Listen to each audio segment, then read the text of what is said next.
Hello लोगोफोर, नोंथांमोननि थाखाय मोजां भिडिअ लाना फैदो। जाय नोंथांमोना नोंथांनि बे फेसबुकनि पासवर्डखौ बावगारदो, नैबे भिडिअआव होगासिनो लोगोफोर आङो नोंथांमोना स्किप खालामालासिनो लागायबाय थाबाय। गोदान पासवर्ड खालामनो हागोन लोगोफोर नोंथांमोना। होनबा थुदो भिडिअखौ जागायसिनि। हेलो लोगोफोर, नोंथांमोननि थाखाय मोनसे मोजां इम्पर्टेन्ट भिडिअ लाना फैदो लोगोफोर दिनै। जाय नोंथांमोना गावनि फेसबुकनि पासवर्डखौ बावगारदों लोगोफोर, बिथांमोना नैबे भिडिअआव माबोरै गोदान पासवर्ड बानायनो हागोन बा बे पुराना पासवर्डखौ माबोरै मिथिनो हागोन, नैबे भिडिअनि गेजेरजों मिथिनो हागोन लोगोफोर। होनबा जों भिडिअखौ स्टार्ट खालामनोसै। फार्स्टआवनो नोंथांनि बे फेसबुकखौ अन खालामना लादो। अन खालामनानै लोगोफोर नैबे गोजौआव 3 डट दङ, बेखौ थुना होबानो जाबाय। बेखौ थुनाय लोगो लोगो नोंथांमोना नै गोजौआव सेटिं नुदोंना लोगोफोर, बे सेटिंखौ थुना होबानो जाबाय।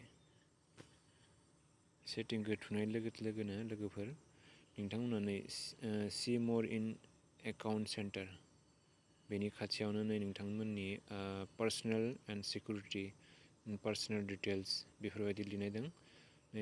पासवर्ड एन्ड सिकिउरिटियाव सेरना होबानो जाबाय लोगोफोर। पासवर्ड एन्ड सिकिउरिटियाव सेरनाय लोगोनो लोगोफोर नै बेवहाय नुजाबाय पासवर्ड एन्ड सिकिउरिटियाव आरो खेबसे थुना हरो लोगोफोर। नै बेखौ थुनाय लोगोनो चेन्ज पासवर्ड होननाय फैयो लोगोफोरनि। चेन्ज पासवर्ड होननाय लोगो ओमफ्राय बेवहायनो आंनो इन्सटाग्राम दं नालाय, फेसबुकजों लिंक्स, बेखौ थुनो नाङा। नैयाव नोंनि फेसबुक नाम दंना, बेयावनो थुबानो जाबाय। नोंथांनि फेसबुकनि नाम फैगोन फार्स्टआवनो। चेन्ज पासवर्ड होननायाव थुनोबानो, ओमफ्राय दा बे फेसबुकनि माबायाव थुनानै होबानो जाबाय लोगोफोर। नोंनि नाम थानायाव दा बेयाव थुनाय लोगोनो लोगोफोर कारेक्ट पासवर्ड, ओमफ्राय निउ पासवर्ड, बेवहाय नोंथाङा नोंनि दा जिहेतु जुदि गोदान पासवर्ड होनोबा नोंथांनि बे पुराना जेनेबा जाय पासवर्ड दङ, बेखौ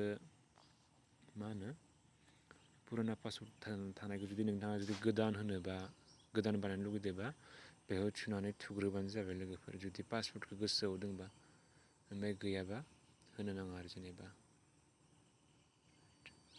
ओमफ्राय बेयाव निउ पासवर्ड लोगोफोर, निउ पासवर्ड जिखिजाया नोंनि गोसो बायदि होदो, ओमफ्राय आरो खेबसेबाव पासवर्ड दे। ओमफ्राय बेखौ थुखांनाय लोगो जेनेबा चेन्ज पासवर्ड होननायाव थुनांगोन दे लोगोफोर। ओमफ्राय नोंथांनि पासवर्डआ गोदान जागोन लोगोफोर। नोंथाङा जि चयस माबायदि खालामनो गोसो, बिदिनो खालामनानै नैयाव चेन्ज पासवर्ड होननायाव थुना होबानो जागोन लोगोफोर। बिदिनो नोंथांनि गोदान पासवर्ड खालामनो हागोन दे लोगोफोर। Thank you.